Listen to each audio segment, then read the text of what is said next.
Sally, you pergi mana? I call tak jawab, SMS tak reply. Kalau you call, I tak jawab. You message, I tak reply. Maksudnya, I busy lah. Takkanlah itu pun you tak boleh fikir. You sibuk apa? Kata hari ni tak ada syuting. Ya, memang I tak ada syuting hari ni, I tak ada kerja. But that doesn't mean that I nak duduk rumah terperuk je. I pun nak keluar juga.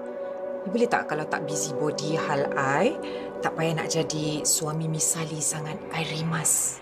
So, rupanya abang bawa mama pergi jumpa Lydia keluar makan sama-sama, kan? Abang sibuk bawa perempuan lain keluar makan. Nuha, abang kurung dalam rumah ni. Oh, lepas tu, bila Nuha keluar dengan Hadi, atas urusan kerja, abang marah Nuha. Abang cakap apa? Nuha curang. Habis tu abang, boleh? Sejak bila pandai menjawab ni? Berani? Selama ni Nuha diam, abang. Tapi Nuha tak sangka abang boleh tipu Nuha.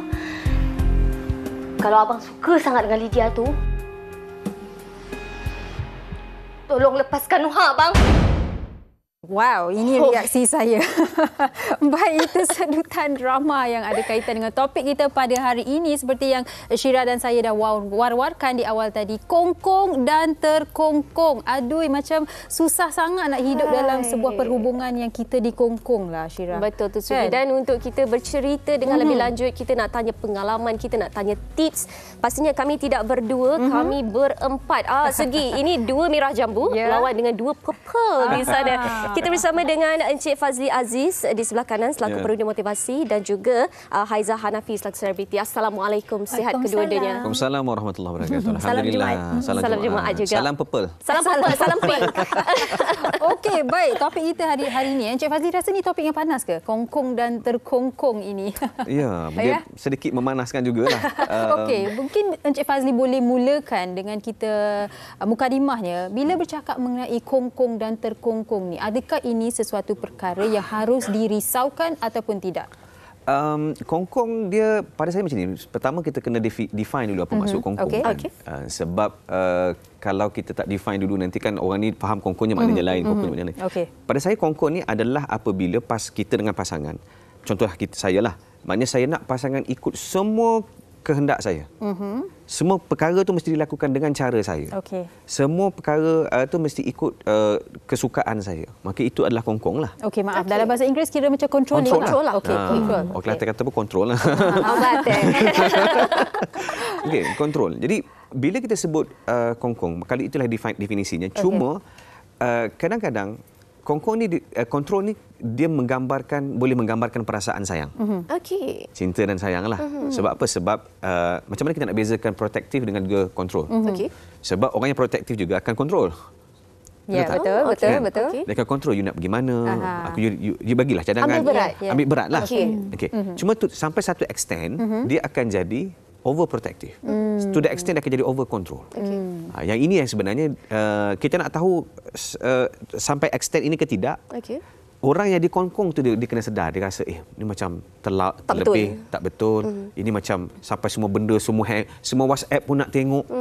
Semua WhatsApp kita dengan kawan-kawan kita pun nak tengok kan. So mungkin kalau dah rasa sampai macam itu, kemungkinan anda sebenarnya setelah pun berada dalam kongkongan yang kita sebut sebagai over control lah. Cuma saya nak sebut macam ni. Cuma saya bagi definisi tadi, apabila contohkan sebagai seorang suami, dia bagi semua perkara itu mesti ikut kehendak dia. Tapi kalau dia kata contoh, ayang kalau nak keluar kena minta izin. Itu sebenarnya bukan ikut kehendak suami. Itu adalah ikut kehendak agama.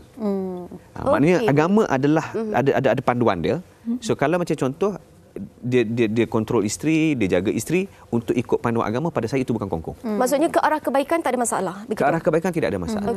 Cuma kadang-kadang jelah penting dalam contoh dalam keadaan tadi adalah bila suami contoh walaupun dia ada authority, dia ada power, dia ada kuasa, dia ada tanggungjawab yang besar untuk jaga isteri, dia juga kena jadi pendengar tentang apa pandangan isteri. Dia juga kena ambil tahu tentang apa keperluan isteri. Itu barulah dia akan jadi keseimbangan tu. Betul. Baik, maksudnya kena berpada-padalah. Kita dapat juga persetujuan dan juga keselesaan pasangan kita. Okey, baik. Saya nak tanya kepada Haiza pula. Dah berapa lama mendirikan rumah tangga? Allah, dia kena kira. Setiap kali on air, setiap kali kita kira. Betul. Okey, Haiza sendiri ada tak pengalaman sama ada Haiza ataupun suami terkongkong, dikongkong ataupun sebenarnya tak ada masalah pun, okey je? Setakat kami berkahwin dan sebelum tu kami berkawan, tak ada, situasi tu tak ada. Sebab kalaulah saya dalam keadaan dikongkong dan saya juga mengongkong, saya rasa dua-dua tak boleh buat kerja. Tak boleh sebab dia mengahwini saya pun atas dasar yang dia sangat faham kerja saya macam mana. Dan saya pun mengenali dia dan kahwin dengan dia pun sebab kita faham macam mana kerja dia. Kalau sebab orang yang bukan kerja 9 to 5 ni, yang dia kerja 24 jam, macam anytime dia kena pergi tu, saya rasa dia kena cari pasangan yang begitulah. Sekufu. Dan mudah faham. Sebab kalau tidak, saya boleh kategorikan itu, ialah kalau dia tidak berlandaskan agama, dia tak ikut garis panduan tu, maaf, boleh saya kategorikan dia sebagai pembuli kot. Boleh jadi. Maksudnya, ni tak boleh, tu tak boleh. Kita dibuli daripada segi emosi juga tu sebenarnya. Dan kalau setiap benda, nak check handphone, nak apa, ini dah kategori mengongkong yang dah boleh kategorikan sebagai dia menyeksa. Posesif sangat kan. Baik. Tapi nak tanya juga, mungkin Cik Fazli ataupun Haiza boleh kongsikan. Kita dalam sebuah perhubungan, kita nak hormat pasangan kita. Kadang-kadang betul kita dengar apa yang pasangan kita luahkan, kita hormat dan kita ubah cara kita. Tetapi ada kalanya kita tak boleh ubah. Adakah itu dikatakan seperti kita tidak hormat dan pada masa yang sama pasangan kita mengongkong kita? Okey. Untuk dia ubah kita punya kehidupan lah, maksudnya kita kena bila dah kahwin tu. Tapi bagi saya lah kan, sebab kita adalah orang yang berbeza sebelum kita berumah tangga kan. Kita tak kenal, dia pun tak kenal kita. Tapi bila kita masuk dalam satu rumah tangga tu, betul lah, kita tak boleh nak ubah setiap perangai manusia ni. Even suami kita pun dah dia begitu. Cumanya boleh polish kot. Lebih jadi cantik sikit.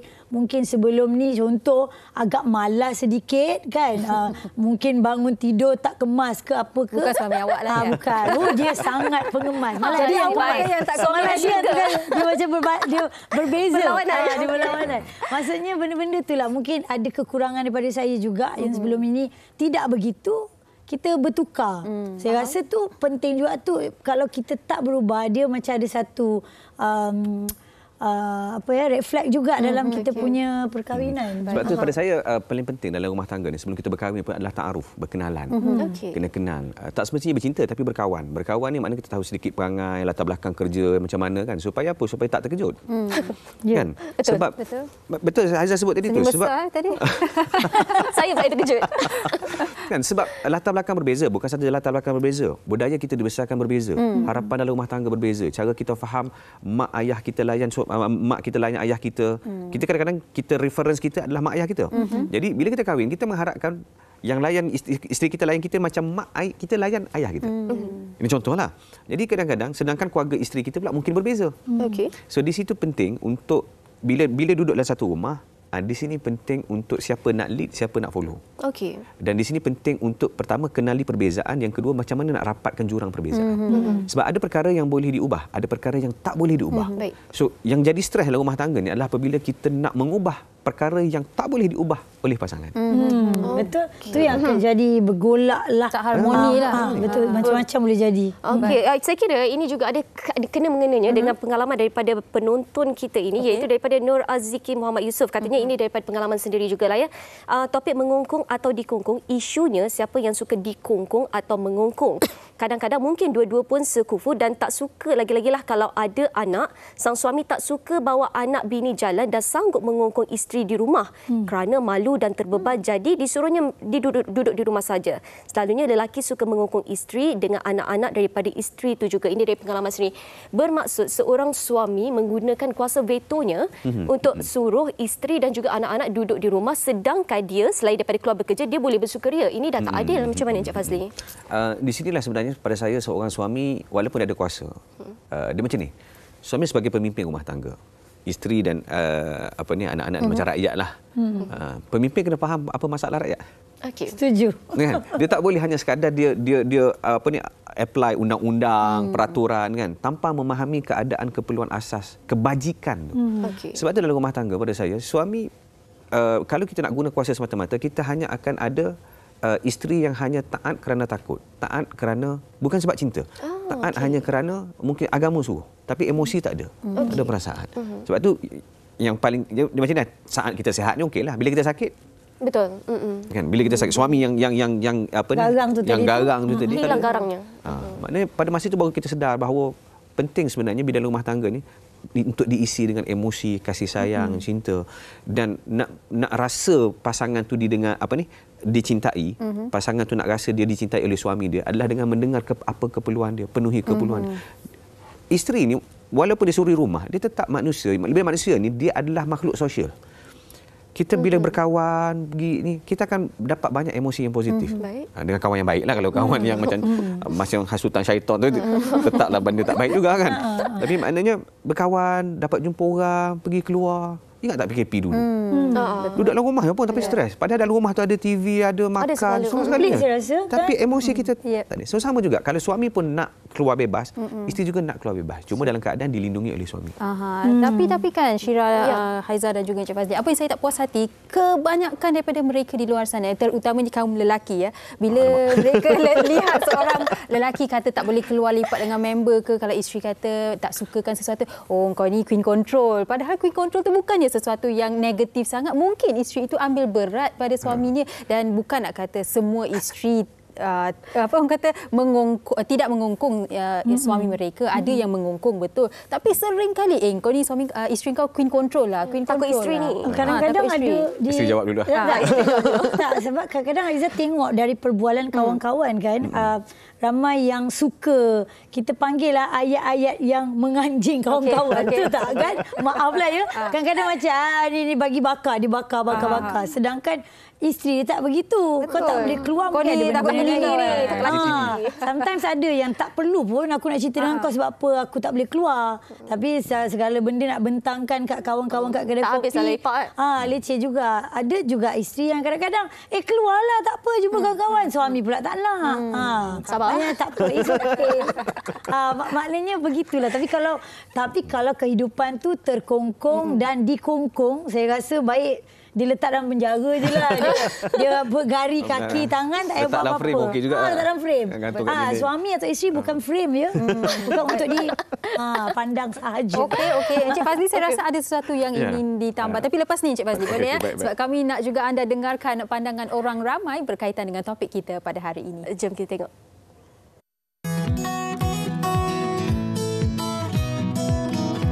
Pendapat saya sebagai suami perlu untuk demi kemaslahatan rumah tangga. Tapi bila kita berumah tangga, kita sepakat, kita tak rasa pun ianya sebagai satu kongkongan. Contoh, kalau saya bagi contoh kongkong apa, tak boleh memancing. Maksudnya apa? Isteri ni dia tak faham minat suami. Kalau dia align, isteri ni align dengan apa yang suami dia suka, dia tak jadi istilah kongkong. Sepatutnya kongkong ni tidak perlu sampai memudaratkan. Kalau sampai memudaratkan, maksudnya dalam rumah tangga tu tak align.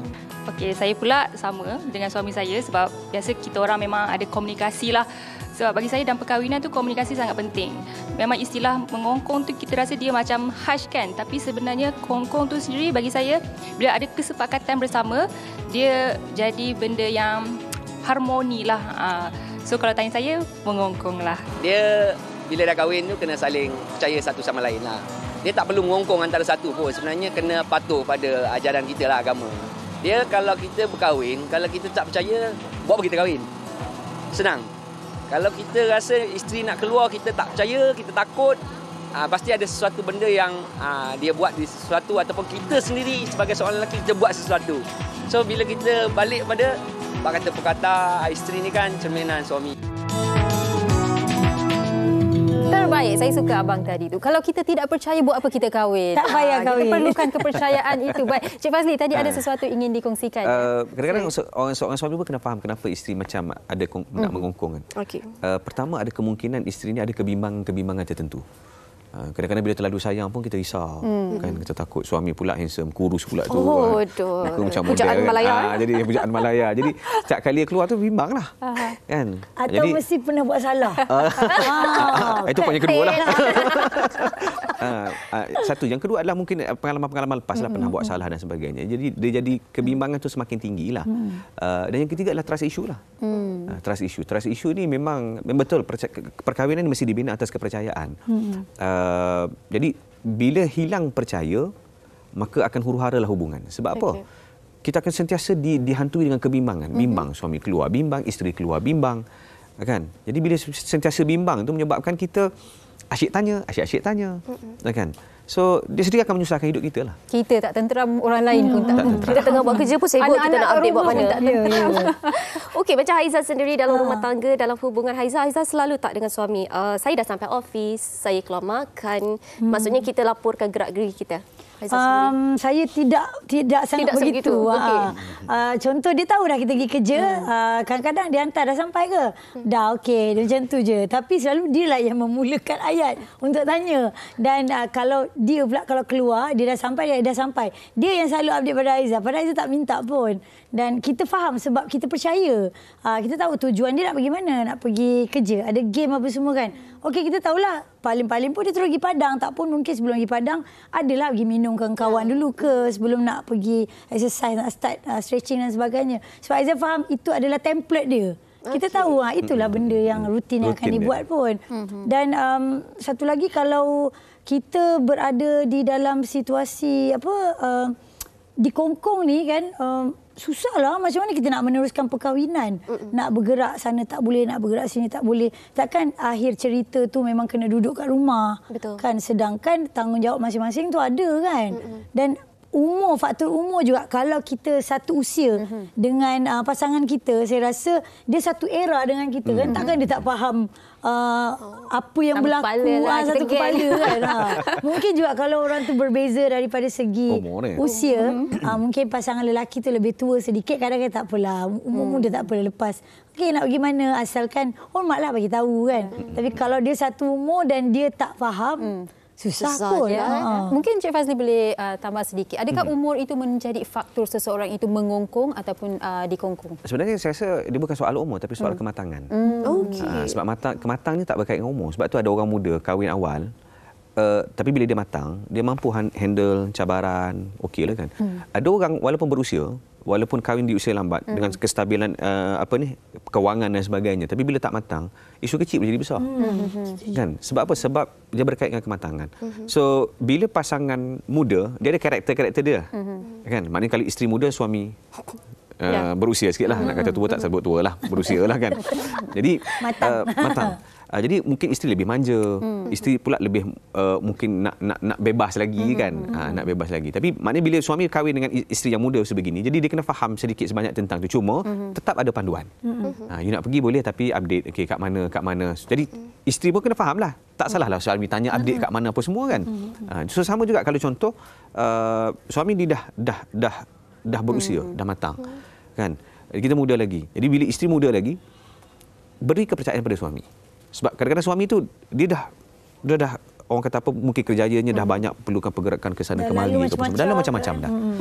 Okey, ini kita cakap mengenai tadi Haiza kata kalau kita dikongkong, kalau kita mengongkong, macam mana pasangan kita nak gerak, macam mana kita nak gerak. Ini lain pula ceritanya. Daripada kawan kita ni, namanya Erna Hazilza, betul sebutan saya. Okey, katanya kebanyakan orang tak suka dikongkong, tapi saya terbalik. Saya suka dikongkong. Contohnya pasangan sentiasa ambil tahu setiap apa yang saya buat, kontrol saya kalau nak keluar ada limit, atau kalau tak bagi jumpa kawan-kawan pun saya tak ada masalah. Kecuali event rasmi tempat kerja. But unluckily pasangan saya tidak begitu. Saya pernah dan selalu je test, dia cakap nak keluar dengan kawan, dia tak pernah halang. Saya pelik, saya sedih sebab tidak dikongkong. Saya rasa dia tak peduli pun pasal saya. Nak dikongkong pula. Tak dikongkong ni manjah pula. Katanya pasangan tak sayang. Erna ni kan, saya komen dia macam tak ada masalah tapi dia nak cari masalah. Tapi dia suka. Mana ni awak cik penyakit ni Erna? Dia sebenarnya macam main layang-layang lah. Layang-layang nak naik tinggi ni, dia tak mesti lepas. Ada waktu kita tarik, ada waktu kita lepas kan. So sebenarnya macam dia tadi, maknanya dia definisikan bahawa rasa dirinya disayangi apabila suami tu ambil berat. Ambil berat, protektif. Dia seronoklah bila suami kata nak keluar. Suami akan pesan, jangan pergilah, begitulah, beginilah kan. Jadi dia pun seronok suami aku. Sayang ni kan, jaga aku kan. Actually sebenarnya saya sendiri pun dulu macam tu. Sebab wife saya tak pernah naik sejak kahwin, dia tak pernah naik public transport seorang-seorang. Okey. Saya sanggup hantar dulu. Kalau saya tak dapat dulu, barulah saya akan cari macam mana cara lah kan. Ataupun saya langsung tak bagi pergi. Masa dululah. Tapi bila saya dah jumpa orang yang saya trust, untuk ada seorang uncle ni lah, untuk bawa pergi sana, baru saya sedikit-sedikit saya lepaskan. Masih sedikit lepaskan. Dan saya baru belajar tentang diri saya. Kata, oh rupanya aku ni tradisional. Sebab lelaki ni memang, kalau dia secara lelaki yang normal lah, dia memang karakter protektif ni adalah semula jadi. Dia nak melindungi, dia risau, kebimbangan tu tetap ada. Sifat semula jadi ya? Aizah rasa kan satu lagi, kalau pasangan kita atau kita tak mengenali kawan-kawan pasangan kita, itu pun mungkin salah satu yang kebimbangan. Tak payahlah. Tak payah pergilah. Ni siapa ni kan? Jadi tak percaya. Jadi macam kita, Aizah dengan suami memang suka apa-apa pun berdua akan geng kita adalah geng dia. Geng dia adalah geng kita. Baik. Encik Fazli, mengikut apa yang Erna kongsikan dan juga Encik Fazli kongsikan, bolehkah kita gunakan terma kongkongan yang sihat? Terma baru. Kalau balik kepada definisi kita tadi, saya kata, negatif kan? Kalau balik pada definisi saya tadi lah, saya rasa tak boleh. Tak boleh ya? Sebab dia semata-mata cara dia saja. Tapi macam tadi, pada saya dia bukan istilahnya kongkong, tapi protektif. Protektif maknanya suami tadi nak lindung isteri, dia bimbang kalau isteri pergi seorang-seorang, apa-apa berlaku apa semua kan. Dan dia nak pastikan isteri kalau pergi tu, pergi dan balik tu selamat, dalam keadaan okey, tak ada gangguan dan sebagainya. So pada saya itulah yang diharapkan. Cuma suaminya mungkin dia kata isterinya mungkin dah berdikari, isteri dia dah, especially kalau kita kahwin dengan pasangan kita ni sama-sama dah bekerja. Kalau kita sama-sama dah bekerja, jadi di sini penting untuk faham tentang situasi kerja pasangan dan dia pun kena faham kita. Tapi kalau contoh kahwin sewaktu, contoh suami bekerja, isteri belum bekerja. Dan bila isteri nak start bekerja, di sini dia mungkin akan ada ambil masa untuk faham perubahan, adjustment lah. Sikit lagi kalau saya rasa intonasi bertanya tu pun main peranan kot. Betul, komunikasi. Mana tahu? Itu. Padahal bercakap je pun. Okey, baik. Kalau boleh saya kongsikan satu lagi pengalaman daripada rakan kita Nurul Atilia katanya. Macam suami saya suka memancing. Kadang suami nak pergi memancing selalu ajak saya. Awak kena tanya suami nak pancing apa ya. Saya pula tak suka kalau suami pergi. Saya lebih suka duduk di rumah sambil tengok TV. Tak perlu kongkong kot. Sebab bagi saya, apa akan rasa kalau suami pula yang kongkong kita. Maksudnya dia percayalah suami dia ni pergi memancing ikan, memancing udang. Bukan mancing dia lain. Macam penerbit kami, suaminya suka memancing, dia ikut sekali. Dia pun pergi memancing ikan. Memancing ikan, okey. Isteri kena bersyukur kalau suami ajak macam tu. Sebab dia nak kebersamaan. Okey, baik. Encik Fazli, di hujung perbincangan kita pada hari ini, mungkin boleh berikan sedikit tips mungkin kepada mereka di luar sana yang ada dalam hubungan yang dikongkong atau terkongkong, dan macam mana kita nak harmonikan suasana tu. Silakan. Okey. Kalau suami atau isteri yang dikongkong oleh pasangan dan ia menjejaskan emosi dia sekarang dalam keadaan dia rasa macam hubungan ini macam terlalu toksik, maka di sini penting untuk dia be assertive, iaitu dengan bercakap, dengan bincang. Duduk bincang. Kadang-kadang pasangan kita mungkin cara itulah dia nak menunjukkan cara dia sayang pada pasangan, maka dia kongkong, ambil tahu keadaan tu kan. Tetapi rupanya dia memberi kesan sebaliknya kepada pasangan. So di sini pasangan tu yang terasa dikongkong tu perlu bercakap. Perlu bincang. Abang, saya rasa macam boleh tak kita bincang sikit pasal ni, sebab saya rasa macam saya tak tahu, tapi saya rasa sangat tak best, sangat tak seronok. Saya rasa ada rasa tu. Suarakan. Sebab kalau kita tak suarakan, pasangan kita takkan faham. Mungkin peringkat awal tu dia akan react dengan negatif ke dan sebagainya kan. Tetapi jangan putus asa lah, cakaplah. Tetapi kalau dah sampai melampau sangat, sampai langsung tak boleh keluar, saya bimbang dia sudah masuk ke dalam tahap abuse. Salah satu tanda-tanda abuse ini juga adalah dia akan mengasingkan pasangan daripada orang lain, dia control everything, financial, kawan-kawan semua tak boleh. Maka itu adalah penderaan dah. Dia bukan lagi kongkong, itu penderaan. Penderaan emosi, penderaan financial. So yang itu perlu dihentikan lah. Yang itu perlu keluar daripada situ. Baik. Dan yang penting perlu ada kesefahaman. Itu mungkin kalau ada yang suka dikongkong tidak mengapa. Kalau yang tidak suka, yang rasa macam tak boleh bernafas, buat ni salah, buat tu salah, duduk salah, berdiri salah, memang tak boleh hidup lah. Jadi dia kena pegang remote lah, tekan betul, dah macam robot. Betul. Mungkin Haizah ada apa-apa tips untuk mereka-mereka yang terlalu, bukan dikongkong tetapi terlalu mengongkong. Yang mengongkong ni awas ya, jangan jadi pembuli dalam rumah tangga. Sebab ini sangat penting untuk mental illness juga, untuk sang isteri, untuk sang suami, sebab perjalanan rumah tangga ni panjang. Kita tak tahu dia punya cerita asam garam dia tu berubah-ubah. Jadi kerana satu benda macam ni kan, dia akan jadi bom jangka anytime. Boleh akan merosakkan rumah tangga itulah. Okey, baik Encik Fazli Aziz dan juga Haizah Hanafi, terima kasih banyak-banyak atas tips, terima kasih banyak-banyak atas perkongsian pengalaman dan sebagainya. Kita doakan semuanya baik-baiklah untuk kita dan juga penonton-penonton di luar sana. Ya, anda di rumah jangan ke mana-mana, kita akan berhenti berehat seketika, kembali selepas ini di WHI.